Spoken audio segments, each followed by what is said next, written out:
Hey guys, subscribe for daily content. And if you're shopping for gear, make sure you check out the description for the newest items at some of the very best online retailers.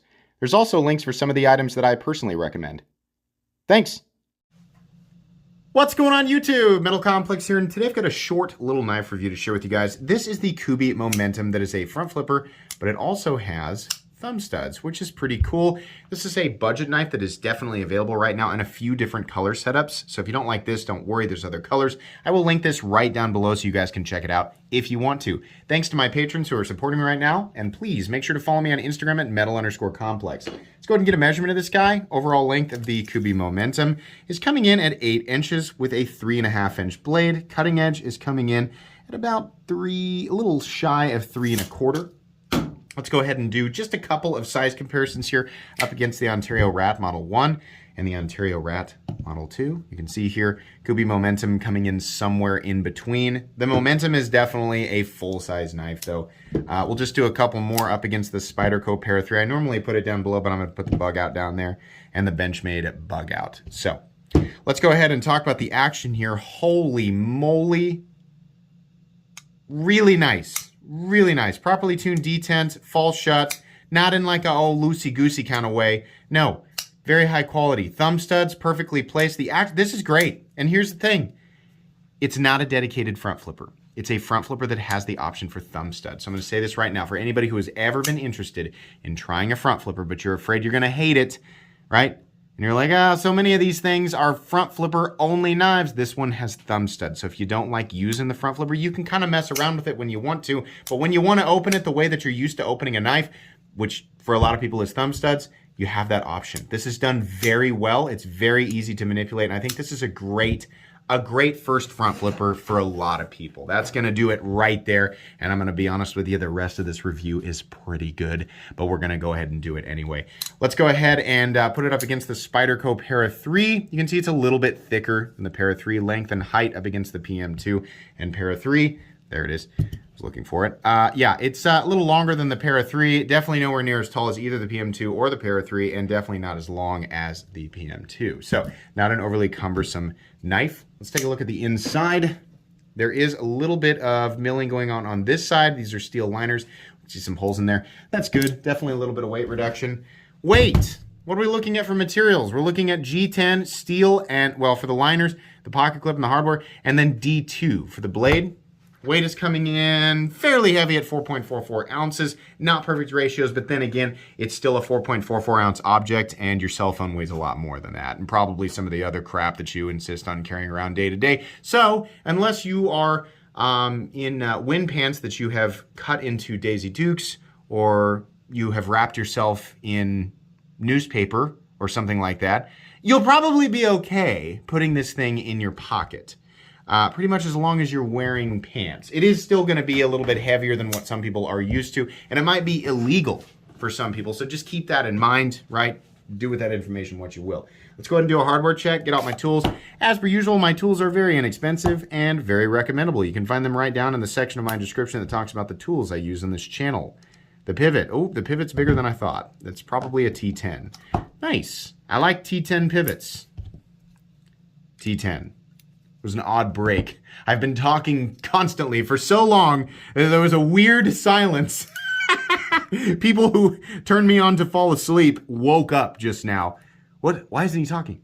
T8 for the body screws. We have T6 on the pocket clip screws, which is fine. Just a couple more T8s over here. That's fine. Minimal hardware. Simple liner lock construction, pillar construction, or sandwich construction. So that's good. No complaints there. Let's go ahead and measure blade stock thickness. Get out my calipers. Here we go. Blade stock thickness is coming in at 120 thousandths, which is pretty much what I expected. All right, so this is a Kubey. If you don't know, Kubey makes excellent budget knives. They have a lot of them. Just using the link that I'm going to throw down there for this guy will show a whole bunch of really good models, actually. They got some weird stuff every now and then. They got some weird thing, but then again, who doesn't, right? Kubey makes really, really good budget knives, and with everybody else in the knife world who's been doing the best budget knives around, with all of them slowly creeping up, Kubey is still doing that $40 to $50 price range really, really well. Now, they have some stuff that's a little more expensive when they throw some 14C28N or something like that in there every now and then. But these G10 D2 budget knives, they've pretty much stayed true to that territory, and they are putting out excellent quality. This thing feels solid. It feels good. It feels like it's a more expensive knife than it actually is, honestly. The edges are very, very nicely knocked down here. This is nice peel apply texturing. Everything looks great. The pivot looks great. Seating of the hardware, it's all awesome. And this, ergonomically, is so wonderful. Other than this weird, unnecessary dragon bill that we've got going on and the unnecessary length of the pocket clip, the rest of this knife is really good. And you can choke up right behind the blade, put your thumb on this ramp right here and lock in. It's really great. This is very comfortable. It's not an absolute A+ for ergonomics, but it's very, very good. Access to the liner lock is plentiful because they have cut this out right here, so you can get that nice, watch your thumb, you can get this, sort of nice one-hand manipulation. There's a nice large sharpening tool right there, which is probably what's going to come down on your fingernail when you're doing this, so you don't have to worry too much, but it's very easy to manipulate. It's also extremely easy to manipulate with the thumb studs because of their positioning. No problem. You are left-handed or you're right-handed wanting to do the thumb flick or the reverse flick, you're going to be able to do it. It's just well thought out. The D10 is good. We have OD Green G10 and we have Blackened D2. I don't know if it's actually a DLC Cerakote or if it's just some black coating. They also have satin finish. They got a camo one. They got a Jade G10 one. They got, I think, 3 or 4 different ones, so you can check those out if you want to. The blade is, for the most part, a classic drop point blade with a nice swedge up here. There's a flat that runs out about 65% or so the length of the blade, and then we have a nice taper down to a pretty thin cutting edge. This will do the trick. It's pretty straightforward.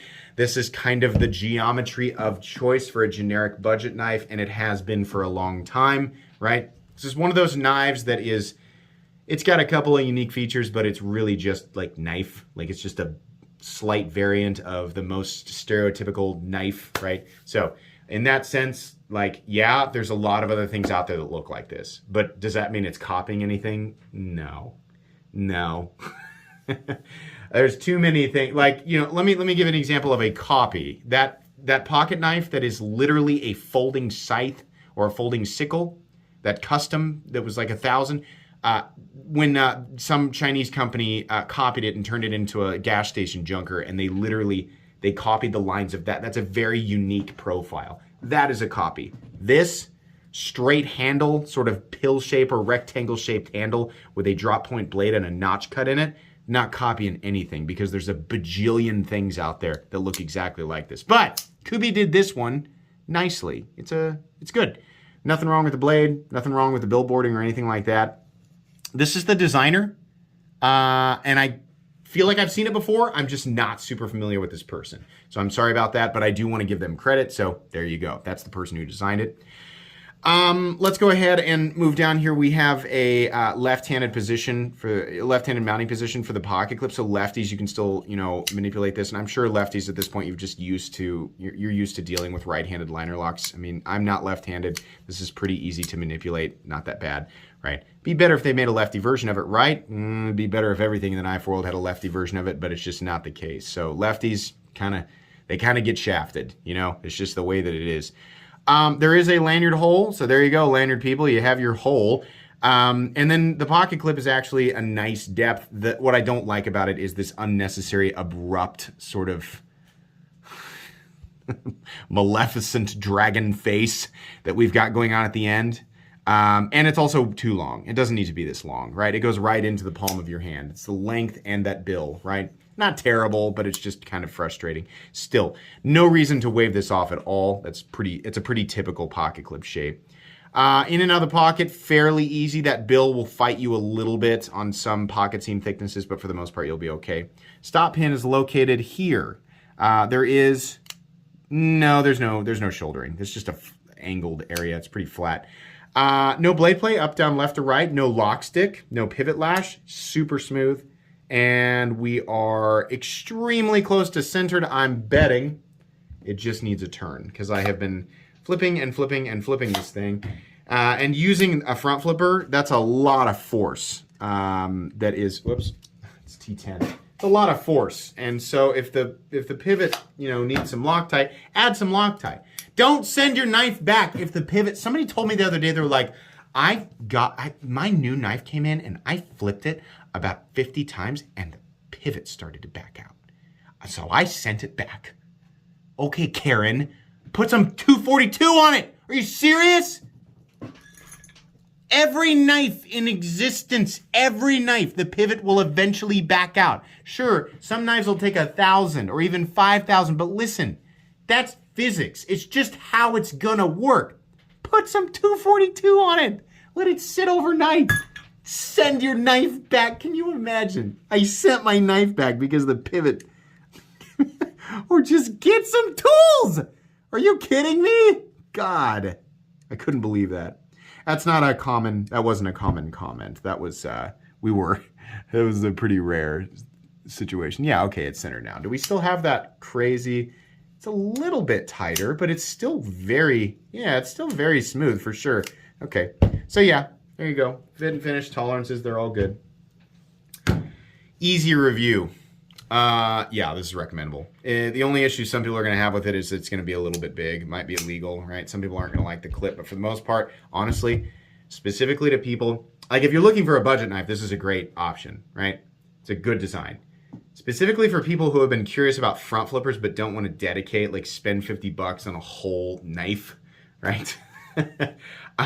This has thumb studs, and if you go, yeah, front flippers aren't for me, well, it's got thumb studs, and you can just ignore the fact that there is a little unicorn horn on the back of it, right?